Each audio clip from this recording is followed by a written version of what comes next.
खबर उधम सिंह नगर से है, जहां पर शराब पर अधिभार लगाने से नाराज हो गए हैं शराब के कारोबारी और मोर्चा खोल दिया इन्होंने। शराब कारोबारियों ने 15 मई से शराब की बिक्री को पूरी तरह से बंद करने का ऐलान कर दिया। कारोबारी राज्य सरकार की तरफ से शराब की बिक्री पर अधिभार लगाए जाने से बुरी तरह से नाराज हैं। शराब कारोबारियों का कहना है कि कोरोना की वजह से वैसे ही धंधा चौपट है और अब उस पर अधिभार लगा देने से उन्हें काफी नुकसान होगा और वो लोग अपना टारगेट भी पूरा नहीं कर पाएंगे। अपनी मांगों को लेकर शराब कारोबारियों ने एक ज्ञापन डीएम को सौंप दिया है। तो देहरादून जिले के आबकारी राजस्व को तगड़ा झटका लगने के आसार नजर आ रहे हैं, क्योंकि सरकार के निर्णय से नाराज हैं ठेकेदार और अब वो निर्णय ले रहे हैं कि वो ठेके बंद करेंगे। हम लोगों की मांगे तो क्या है, ज्यादा मांगे तो नहीं है। हम लोग सरकार से बस एक ही विनती चाहते हैं कि आप 8% लाइसेंस फीस बढ़ा दें, लेकिन जो कोटा सिस्टम है, जो आपका फिक्स अधिभार है पर मंथ का, उसको इस साल खत्म किया जाए। नहीं तो शराब कारोबारी इस साल अपना काम नहीं कर पाएगा और उसको सारी दुकानें अपनी सरेंडर ही करनी पड़ेंगी। तो सुना आपने, कई ठेकेदारों ने दुकानों के बाहर ये बैनर भी लगा दिया है कि दुकानें बंद कर देंगे।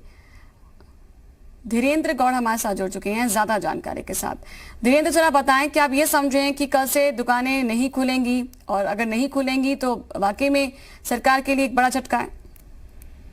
हाँ, इस बारे में बताना चाहूंगा कि सरकार द्वारा जो लॉकडाउन किया गया था, लॉकडाउन के चलते शराब की दुकानें 1 महीने से ज्यादा लगभग बंद रही थी, जिसको लेकर शराब कर्मचारियों ने कहा कि उन्हें भी रिलीफ दिया जाए। जो अधिभार सरकार द्वारा लगाया गया है वो अधिभार इस बार ना लिया जाए, जबकि शराब के टैक्स 1% से यूपी की तरह बढ़ाकर 8% कर सकते हैं सरकार चाहे तो, क्योंकि अधिकार कई करोड़ों में बैठ रहा है प्रत्येक दुकान का। इसलिए उनका कहना है कि इस बार अगर अधिभार सरकार ने कम नहीं किया तो सब बदहाल हो जाएंगे। शराब व्यवसाय करना उन्हें बिल्कुल ही मुश्किल हो जाएगा। इसलिए उन्होंने कहा अगर सरकार अधिभार वापसी नहीं लेती है तो उन्हें मजबूरन कल से 15 मई से अपना दुकानें बंद करनी पड़ेंगी और कल से वह हड़ताल पर चले जाएंगे।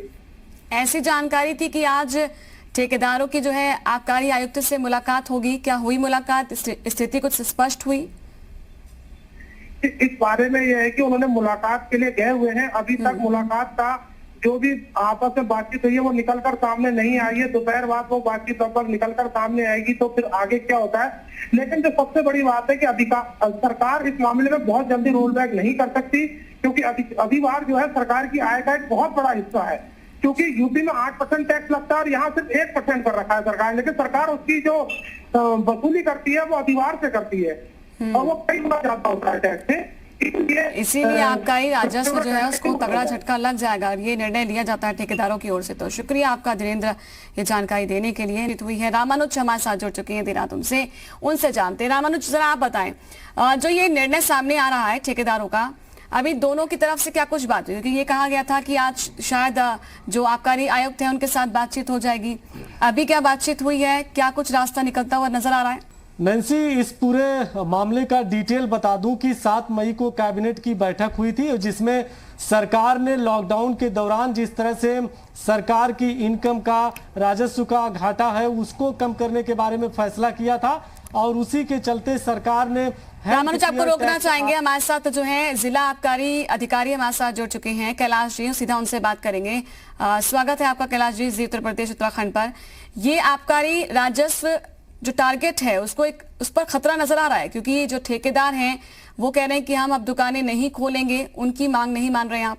नहीं, हम तो मैडम उनसे अनुरोध कर सकेंगे अपना अनुज्ञापन खोले हो। बाकी जो भी इनकी मांगे वो शासन स्तर से होनी है।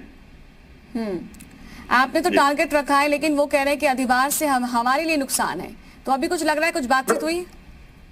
नहीं, हमारे जो हमने संबंधित विभाग में जो अधिकारी हमने सूचित कर दिया है। बाकी इनकी जो जितने भी मांगे हैं वो सब शासन स्तर से उसमें निर्णय हो पाएगा। ठेकेदार ये चाह रहे हैं कि उनका मार्च का जो है वो भी अधिभार माफ हो जाए, अप्रैल के अधिभार पर भी आप निर्णय ले लें। तो लग रहा है कि आबकारी जो मुख्यालय इस पर कुछ बात करेगा? जी, इसमें आबकारी मुख्यालय इसमें या शासन से कोई निर्णय कर पाएगा? हमारे स्तर से मैडम कोई निर्णय हो नहीं पाएगा। तो अभी कुछ इसके जरिए आप बता सकते हैं कुछ इसका रास्ता कि कैसे दोनों ओर से बात बन जाए, आबकारी राजस्व को भी झटका ना लगे और ठेकेदार भी मान जाए? कितना % जो है इसमें अतिरिक्त भार है? नहीं, इसमें हम कुछ नहीं कह सकते। जी, शुक्रिया हमारे साथ जुड़ने के लिए। रामानुज, अभी क्या समझे, क्योंकि आज जो अधिकारी हैं वो तो कुछ कहने से बच रहे हैं, उन्होंने कहा कि मुख्यालय इस पर सब कुछ तय करेगा, लेकिन क्या आपके पास इन्फॉर्मेशन इसको लेकर बताएं जरा। नैन्सी, देखिए, जो ये पूरा फैसला हुआ, ये कैबिनेट की बैठक के बाद में फैसला किया गया, तो इस पूरे मामले में जो कुछ भी आगे भी होगा वो फिलहाल सरकार तय करेगी। लेकिन ये पूरा मसला है क्या, ये दर्शकों को यही जी मीडिया बता रहा है कि कम से कम जिस लॉकडाउन के दौरान जो सरकार के राजस्व का घाटा हुआ है उसकी भरपाई करने के लिए सरकार ने हेल्थ केयर टैक्स लगाया है आबकारी विभाग पर, और इसमें 20 रुपए से लेकर के 200 रुपए तक की वृद्धि की गई है, और इसी के जरिए सरकार हेल्थ केयर टैक्स के जरिए राजस्व को हासिल करना चाहती है। और यही वजह है कि प्रदेश के जो ठेकेदार हैं, शराब विक्रेता, वो अब 15 मई यानी कल से उन्होंने अपने दुकानों पर नोटिस चस्पा किया है कि कल से दुकानें बंद रहेंगी। लेकिन तो क्या समझे रामानुज, क्या सरकार का दबाव पहले समझे, क्या सरकार का पहले दबाव समझे, आपने नुकसान की जो चिंता थी उसकी वजह से दुकानें खोली गई थी और अब वापस आ रहे हैं, ये तो पहले से ही जानकारी हो गई थी कि हो सकता है सरकार ऐसा कुछ निर्णय ले ले। नैन्सी, बिल्कुल ये सरकार का दबाव इसे नहीं कहा जा सकता, लेकिन इतना जरूर कह सकते हैं कि कम से कम सरकार अपने जो राजस्व का घाटा हुआ है उसकी भरपाई करने के लिए इस तरह का फैसला लिया है। और दूसरी तरफ बात यह है कि अभी फिलहाल जो मार्च और अप्रैल का चाहे उनका टैक्स है या दूसरे जो उनको जमा करना है, जो उनके एरियर्स हैं, उसको लेकर के सरकार ने किस तरह की रियायत देनी है, क्या आगे कदम उठाएगी, ये तो थोड़ा वेट करना पड़ेगा। लेकिन एक बात तो साफ है कि अगर अब इसी तरह से शराब के ठेकेदार ये फैसला उठाएंगे कि वो बिक्री नहीं करेंगे तो यकीनन ये चुनौती हो सकती है। और जो सरकार टारगेट लेकर चल रही थी वो टारगेट तो पूरा नहीं हो पाएगा। कोविड सेस के चलते जो है लाभांश में कमी आ जाएगी, ये तो साफ तौर पर दिखाई दे रहा है। कोई रास्ता तो निकालना होगा। शुक्रिया आपका रामानुज तमाम जानकारी देने के लिए।